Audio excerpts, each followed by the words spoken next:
Hello everyone and welcome to the first tutorial video in this channel. As I said in the trailer video that I will be covering some of the most essential parts for your flight sim experience, and one of which was the cold and dark start procedures, which is what we're going to be doing today on one of the most iconic planes in aviation, the Airbus A330. It is personally one of my favorite airplanes, but nothing compares to the A350 on that one. Yes, I know the A330 is known as the butter machine, which obviously makes sense because if you saw my stream on Saturday, you will probably notice that I did the landing on the A330neo perfectly. Now, with enough talking, let's get started. Number 7682 Juliet, altitude restriction deleted.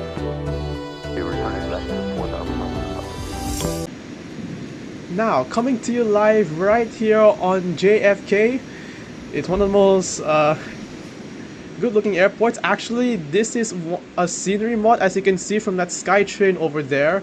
I decided to get a scenery mod of JFK because eventually I will be doing one flight where I will be covering from New York to London. Stay tuned on that one. And you're probably wondering, why am I using the A330neo? Because technically the 300 and the 900 all should have the same procedures. I tested them out, and well, basically the 900 is a reskin, so they should all be the same. So don't worry on that one.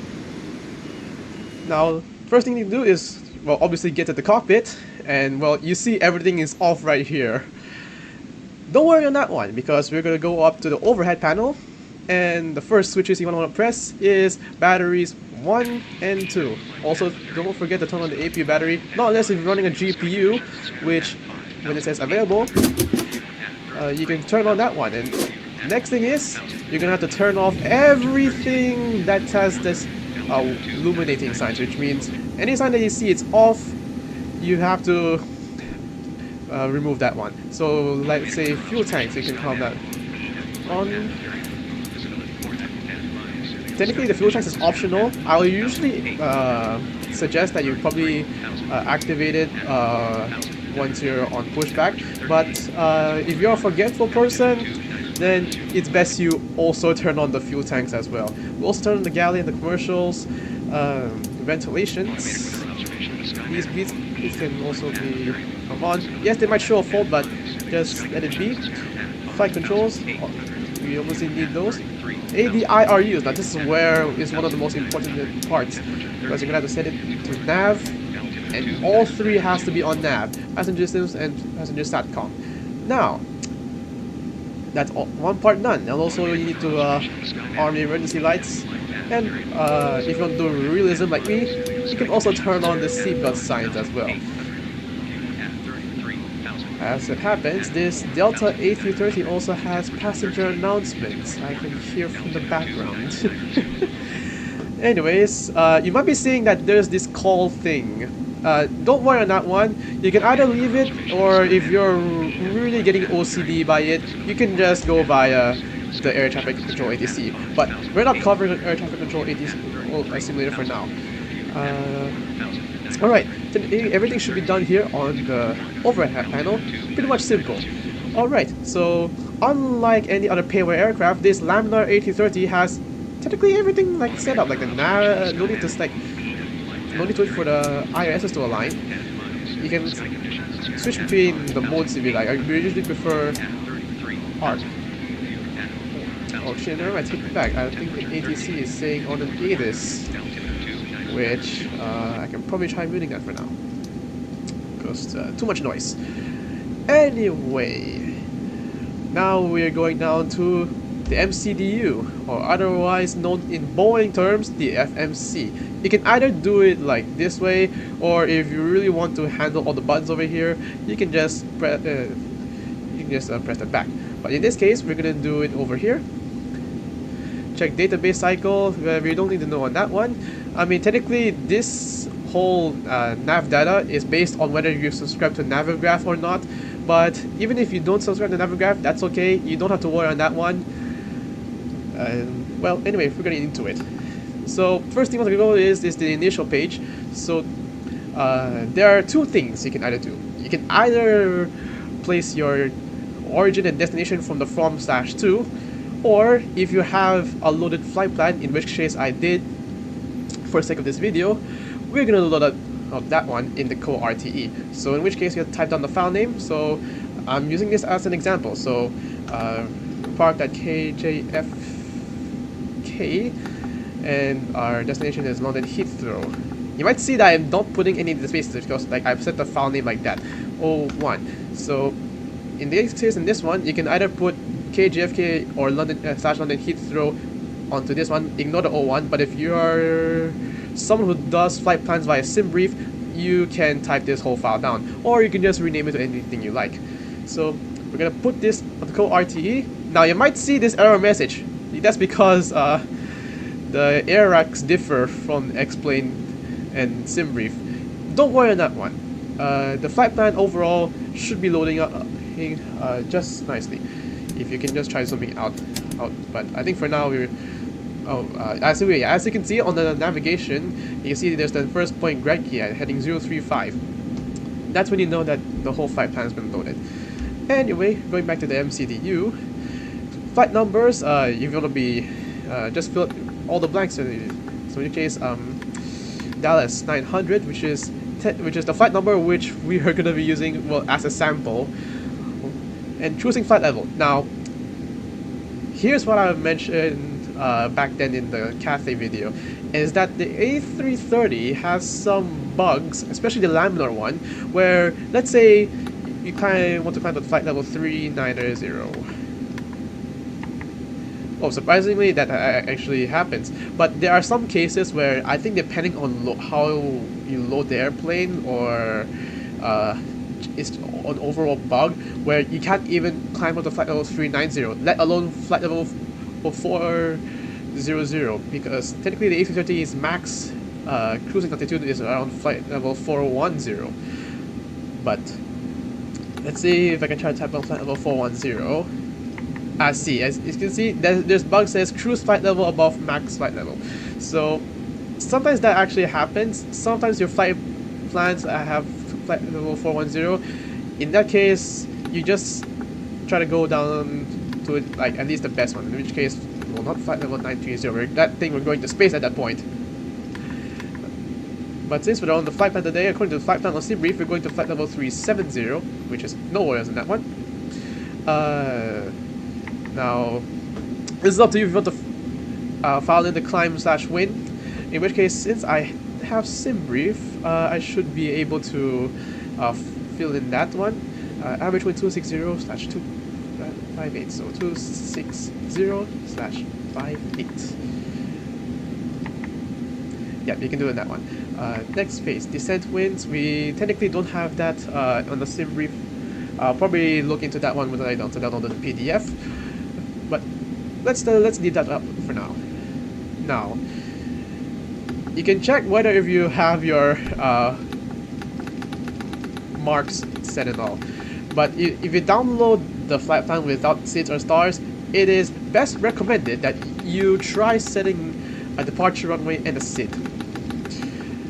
But there will be times when, like, actually, it's a common thing that happens when you set your SID and star arrivals. You will actually see this flight discontinuity part. So basically what you want to do when that happens is you go press clear, and then you search for the flight discontinuity, then you press on that via on the left side. It will actually clear it out for you. So don't worry about that. Since we don't have any flight discontinuities, we won't be doing that one. But I could probably show you in a separate video on how to clear flight discontinuities. It is most important you need to remove those, because if you don't remove those, your plane is going nowhere. So now that our flight plan has no discontinuities, we don't have to worry on that one for now. Master caution is spamming me for no reason. Anyway, why are we going back here? Performance page. So this is where you will set your V1s, rotate, and V2s. So it all depends on what which V1 or V2s you would like. You can either follow via SimBrief, or what I usually do in my average V1 VR V2s is 140 at V1 and then you can either set a difference between 5 to 10 knots, in which case I'm doing 10 knots. Let's rotate at 150, and then V2 will be at 160. And next thing you want to do is you want to set your takeoff flaps. So we're going flap 2 for the departure, and you can leave that THS behind, so don't worry on that one. Flex the temp, so that depends on what is your takeoff thrust on that one. In which case, you can either go like 70 degrees at best, or you can try going around 65, 60 around there. But we're gonna put for 70 for now on this Laminar A330. Next phase, you can just well, some of the stuff are you don't need to do on that one because I think Laminar has made it a little bit too simple for us. Cruise descent. Now the next page I want to fill up is the approach page, which is I don't think not so much. You can just decide on which of these two you want to fill up. They all have the same thing. They're basically, in short, they're known as decision height, which is the altitude you'll be at to decide whether you want to go in for the approach or not. In which case, my usual average decision height is around 3,000 or 3,500 feet, but in which case, we're just going 3,000 feet because, well, London Heathrow doesn't have that much of a mountain, so we can set on that one. Okay, yeah. If you set it to the 3,000, you have to set it on the MDA. But if you're filling up on the decision height, you have to put in the flight level 030. In which case, I don't know why that's happening. 030. Yeah, you have to. Usually they put flight level 030, but they all mean the same thing. So, decision height or MDA, they all mean the same thing. So you don't have to worry on that one. In which case, I usually do on the MDA because it's usually the Airbus. Decision height is if you're going for Boeing stuff, and pretty much you can have everything set up for your flight. Now, technically, this is kind of quite short. Also, if you want to know whether if you do it rightly, you have to see these two on your primary flight displays. One is the climb, which is one of the phases in the performance page. You have to ensure that it has that climb over there. Just ensure that your maximum, your hold altitude is the cruising altitude, in which case is 37,000 feet. And the nav thing. Now the nav is where if you press autopilot, the plane will fly according to the flight plan. Like you don't have to worry on changing the headings. You just have to monitor whether your plane is doing okay or not. But you can also disable the nav by just pressing this. Now you see it now just says heading. So you now have full control on where your plane wants to go. But if you want to press back nav, you can just press up, and there you go. It's back to nav over there. Now for climbing, once you're in the air, you can press that one so that it will eventually do the climb phase, or depending on which one. Yeah, it says optimum climb. Once you left the ground, you press that one, it will eventually go into climb phase. Just note though, Laminar A330 has a little bit of a bug where the phases won't switch until you switch the cruising flight level while you're in the air. So I don't know why that happens. So hopefully Laminar fixes that issue very soon. Anyway, the code and black start for an A330 is, well, overall quite simple. It's not like complicated compared to like some of the most good quality freeware planes like the Zibo 737, or actually I don't know what else is good quality. Oh yeah, not like the Sparky 744, which I haven't really touched the FMC on that thing because I haven't really flown the 747 in the simulator, but overall it's kind of quite plain simple in terms of setting it all up. Anyways, all you can do right now is disconnect the jetways, but first we gotta close the door. Make sure it's closed. There you go, it's closed. Disconnect the jetway.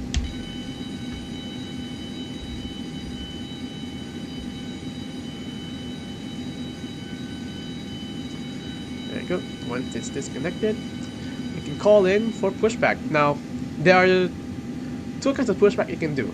You can either do it via the ground handling, which is provided in X-Plane. You can do it via left, straight, or right. Or, what's probably my most favorite plugin in X-Plane, Better Pushback. I'll send the link in the description so you guys can download it. Hey, Captain, let me know where you want this thing. Do note though, you have to download the latest version of Better Pushback if you want to make it work on X-Plane 12. Because if you migrate your Better Pushback from X-Plane 11 into this game, it doesn't work. I previously tried it and it really doesn't work. So I have to download like the latest version of Better Pushback if you want to if you want to ensure it works on X-Plane 12. So, anyways, now the best thing about Better Pushback is that you can choose on how you want your plane to be pushed back. So you can choose a series of patterns. So like say like this, and then afterwards you can go on the left and right. Unlike traditional ground handlings where you just press one button and the pushback just sends you up in a very quick way, which is not technically realistic. This is one of the reasons why I also prefer Better Pushback. Anyways, Great news, Captain. Your tow's coming. now that we've decided on where we want to push back, we just wait for the tug. In the meantime, you can also turn on the APU bleed. Oh shoot, I didn't turn on the APU yet. Yeah, this is what happens when you over-rely on ground power. Yeah, this is why, moral of the story guys, no matter what, you have to ensure your APU is on. Waiting for the tow. Yeah, technically Better Pushback is a little bit more slower, but hey, at least we're doing it for the sake of realism. There we go, this is putting down its tugs. Anyways, I'm just going to show you around on the magnificent scenery that this guy with Alright, looks like the doors created. and hatches are closed and we're ready to connect. My gosh, it even goes down to the trains. Why is there a train carrying cargo going towards JFK? Wait, is it actually going through the station? Oh, I didn't know there was a station in JFK.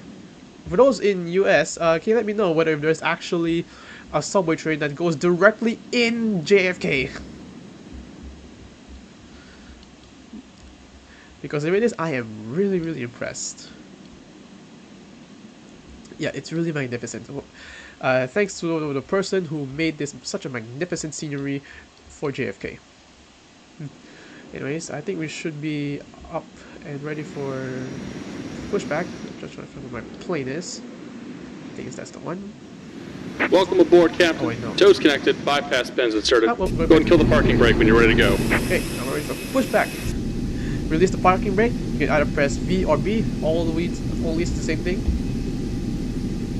Here comes the pushback. Light them up. Alright, now that we are pushing back, you can turn on the APU bleed as per what I said over here. And then turn the engine start. You can see the switch down here. Engine start. Don't turn up the crank.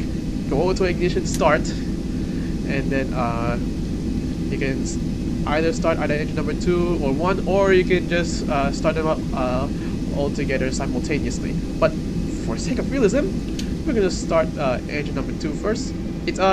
There's no pattern for this. There's no like compulsory pattern for this. You can either turn on engine number 1 first or engine number 2 first, but I usually turn on engine number 2 first. You do it your own way. Just for sake of realism, don't turn both engines on simultaneously. Anyways, it's going to the left, and then sooner or later it's going to the right. I can see the engine's pulling up. 30, everything's rising.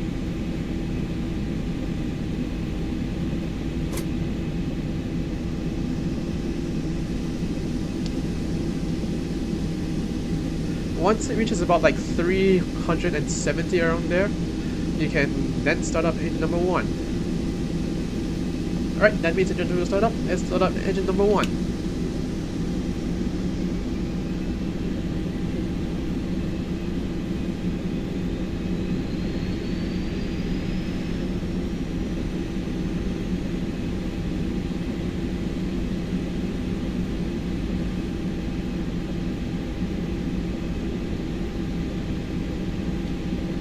Yep, everything is pulling up. You can also check by doing this.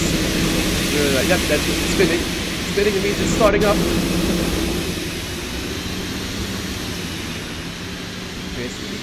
Yeah, I might be doing a little bit off of the center line. Like, you can adjust once you go to the runway.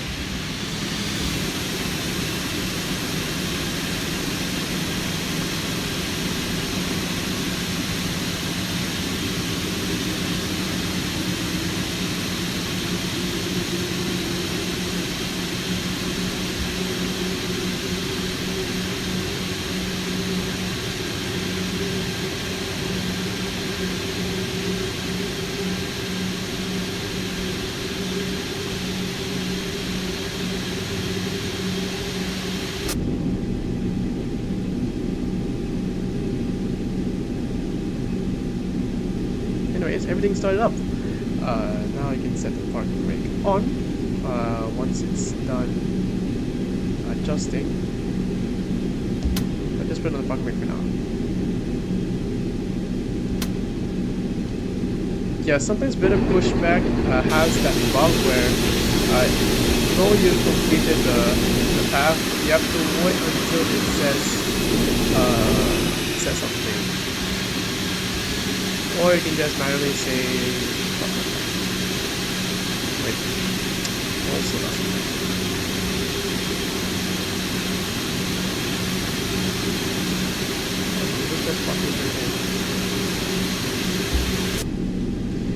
It seems that the pushback doesn't want to let us out.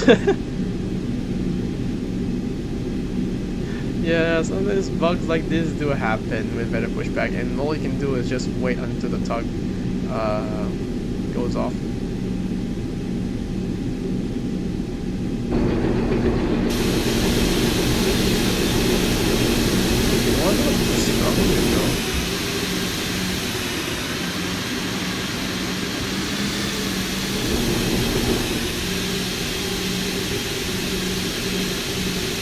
Meantime, while we're waiting, I can cover the next step.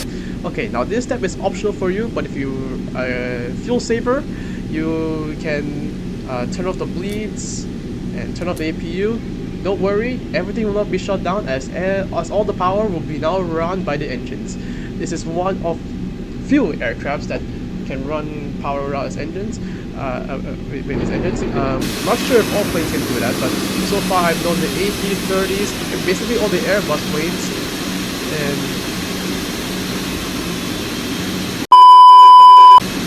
sorry for interruption. As I was saying, the planes that can run by its engines are all the Airbus planes. Some special Boeing planes. I am still looking as to which plane has to really run the APU. But I think, well, after looking through like the different switches with Boeing, technically Boeing can also run power with its engines. It's just that you have to turn on specific switches, which is, well, if you're not very observant, well, good luck to you on that one. Anyways, I think that, well, I think better pushback is completely broken. Because I can't seem to disconnect the toe. Like, I can't disconnect the toe. I press parking brake and all, but it's not working.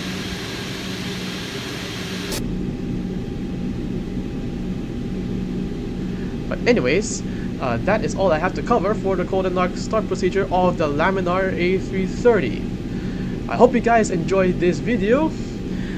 If you do, please leave a like and please subscribe to the channel as well. We are still growing very, very slowly, but surely we will be able to make it out there.